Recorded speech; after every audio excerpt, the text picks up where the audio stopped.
Pagkaalkalde ng nakaupong mayor ng Cotabato City na si Bruce Matabalao, pinawalang bisa ng COMELEC 2nd Division. Detalye ng balita mula kay Jun Di Makutang RS19. Assalamualaikum, Brother Jun. Alaikum assalam, Kuyang Angel. Magandang umaga sa iyo. Itinanghal bilang nagwaging City Mayor sa nagdaang 2022 election si Cotabato City former City Mayor Attorney Cynthia Giani. Ito ang buod ng inilabas na kautusan sa magitan ng resolution mula sa COMELEC 2nd Division. Batay sa nasabing resolution, pinawawalang bisa o dinideklarang invalid ang election results ng 36 protested clustered precincts sa Cotabato City noon na di manoy may bahid ng irregularities at pandalaya, dahilan na pinanawawalang bisa ng Commission 2nd Division ang proklamasyon ng protesti na si Bruce de la Cruz Matabalao sa pagiging City Mayor nito sa lungsod ng Cotabato. Dinedeklara naman bilang duly elected Cotabato City Mayor si Attorney Cynthia Giani na siya umanong nakakuha ng majority valid votes cast matapos ang itong exclusion ng annulled results. At kung uupo naman siya, ilang araw na lamang umano at eleksyon na rin sa May 12. Sa kanyang Facebook page, sinabi ni City Mayor Attorney Cynthia Giani, dineklara man siyang panalo ng COMELEC, may mga legal na proseso pa muna itong kailangang pagdaanan.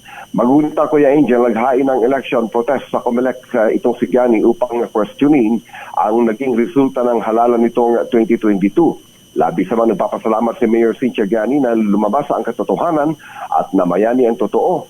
Itong totoong sa loobing ng Cotabateños at Bangsamoro sa pagpili ng kanilang tunay na leader at siya nga itong nagwaging alkalde ng Cotabato City.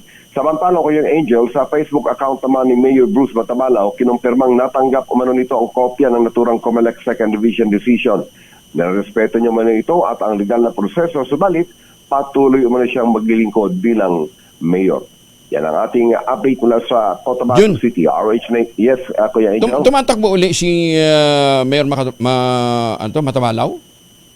Oo, siya yung incumbent mayor at siya yung kandidato ng UBJP ng BARM ng MILF. Against Butch Abu, yung anak ni Gonzalo Jafar na incumbent vice mayor, sila yung makakatunggali kasama itong si Attorney Cynthia Giani Sayadi. At may isa pa, apat sila, kibaling tumatakbong City Mayor ng Cotabato City ngayon. Huli man daw at magaling, huli pa rin.